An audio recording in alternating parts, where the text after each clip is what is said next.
Hello everyone. Now our today's topic is NCERT based English book Hornival poem number 1 A photograph written by Shirley Tolson. आज हम NCERT based English book जो हॉर्निवल है उसके poem number 1 आ photograph पढ़ने जा रहे हैं। शिर्ले टॉल्सन के द्वारा ये लिखा गया है। पहले मैं आपसे बताना चाहूँगी यह फोटोग्राफ जो पोएम आ फोटोग्राफ लिखी गई है शिर्ले टॉल्सन ने अपनी माँ की 3 फेसेस का डिस्क्रिप्शन इसमें दिया हुआ है। 3 स्टैंजा में सारे डिस्क्रिप्शन को समझाया गया है।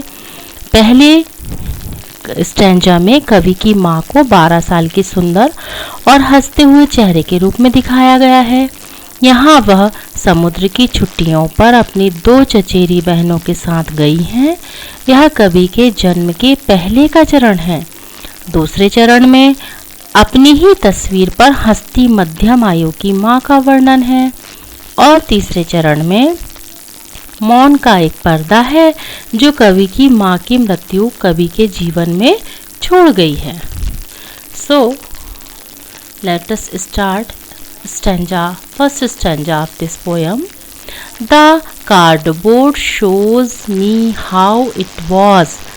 कार्डबोर्ड मुझे दिखाता है। कार्डबोर्ड मीन्स फोटो फ्रेम का जो चौकोर हिस्सा होता है जिसमें कोई फोटो फंसी हुई होती है, उसके लिए कवि कह रही है कार्डबोर्ड मुझे दिखाता है कि यह कैसा था। When the 2 girl cousins went paddling, जब दोनों चचेरी लड़कियां, कजिन मतलब चचेरी गर्ल यानी लड़कियां, गर्ल्स यानी when the two girl cousins went paddling, जब दोनों चचेरी लड़कियां छप छप कर रही थी। Each फोटोग्राफ का डिस्क्रिप्शन है each one holding one of my mother's hands, दोनों मेरी माँ के हाथों को पकड़े हुए। And she the big girl some 12 years or so, कवि यहाँ कह रही हैं और वह बड़ी लड़की है जो कुछ 12 साल की है। All 3 stood still to smile through their hair, तीनों अपने बालों के माध्यम से मुस्कुराने के लिए खड़े थे। At the uncle with the camera a sweet face, चाचा जो कैमरे के साथ थे उनकी तरफ एक मीठा चेहरा। My mother's that was before I was born, और वह मेरी माँ मेरे पैदा होने से पहले थी। वर्णन कर रही है फोटो का वर्णन कर रही है ना कवि, तो वो माँ का बता रही हैं कि उस समय माँ कैसी थी। वह मेरी माँ मेरे पैदा होने से पहले थी। Before I was born. And the sea which appears to have changed less, और समुद्र जो कम बदला हुआ प्रतीत होता है। Was their terribly transient feet, उनके प्रचुर क्षणिक पैरों को धोता रहा था। समुद्र में वो खड़ी हुई थी ना। Next second stanza. Some 20-30 years later, कुछ 20-30 साल बाद।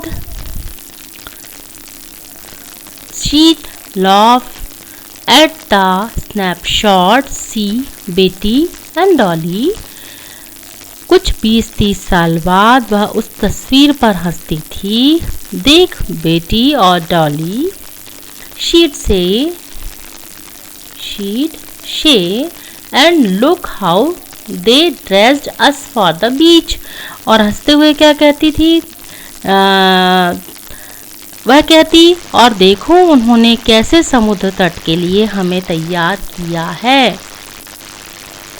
The sea holiday, समुद्र की छुट्टी।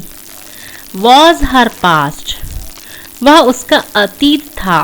Mine is her laughter, उसकी हंसी मेरा अतीत है। Both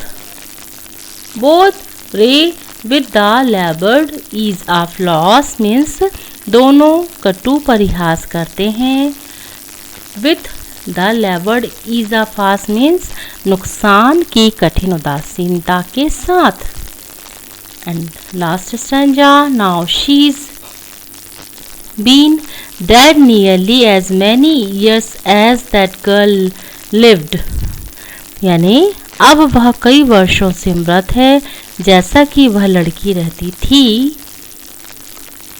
And of this circumstance,